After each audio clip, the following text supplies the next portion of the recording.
Bonjour, je suis Toufo Ouattara, senior spécialiste HR Operation and Project à IHS Côte d'Ivoire.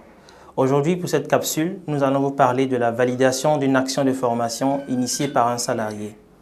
Dans la majorité des process RH, lors des entretiens individuels de performance, le salarié a la possibilité de formuler une demande de formation qui sera ou qui devra être réalisée par l'entreprise. Et lorsque toutes ces évaluations sont terminées, les actions de formation sont transmises au niveau des ressources humaines pour analyse. Lors de l'analyse, une catégorisation est faite. Donc, les RH vont catégoriser les actions de formation en deux groupes, les désirs de formation et les besoins de formation. Qu'est-ce qu'un désir de formation? Le désir de formation, c'est une action de formation qui n'a pas de lien avec l'activité du salarié. Si nous voulons prendre un exemple, nous allons aller dans une société de concessionnaire, un concessionnaire par exemple, où on a un mécanicien qui lui demande à faire une formation pour devenir pilote. Vous voyez que là, il y a un contraste entre son activité et la demande de formation. Par contre, si nous prenons un salarié, un nouveau manager à qui on donne la gestion d'une équipe, ce dernier qui formule une demande de formation et qui souhaiterait connaître ou avoir tous les outils pour mieux gérer son équipe, c'est bien probable que cette formation-là sera validée.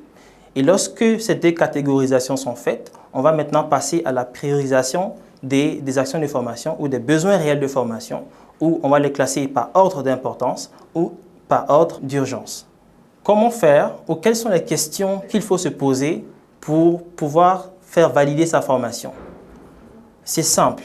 Tout salarié à qui l'on donne l'opportunité de faire une demande de formation, il faut qu'il se pose plusieurs questions. Et l'une des questions phares, c'est qu'est-ce qu'il me faut pour pouvoir développer mes compétences?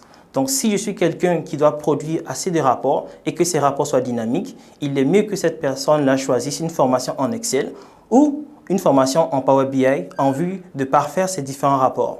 Pour celui qui gère des projets et qui ne sait pas comment ça se passe, s'il fait une demande de formation en gestion de projet ou management de projet, c'est sûr que cette formation-là sera validée. Dans le développement des compétences du salarié, tout salarié ne doit pas forcément attendre que l'employeur valide ou l'envoie en formation ou lui fait faire des formations. L'employeur aussi a la possibilité de s'auto-former, de montrer à l'employeur qu'il est à même de se former lui-même et de pouvoir développer ses compétences, voire atteindre ses objectifs en entreprise.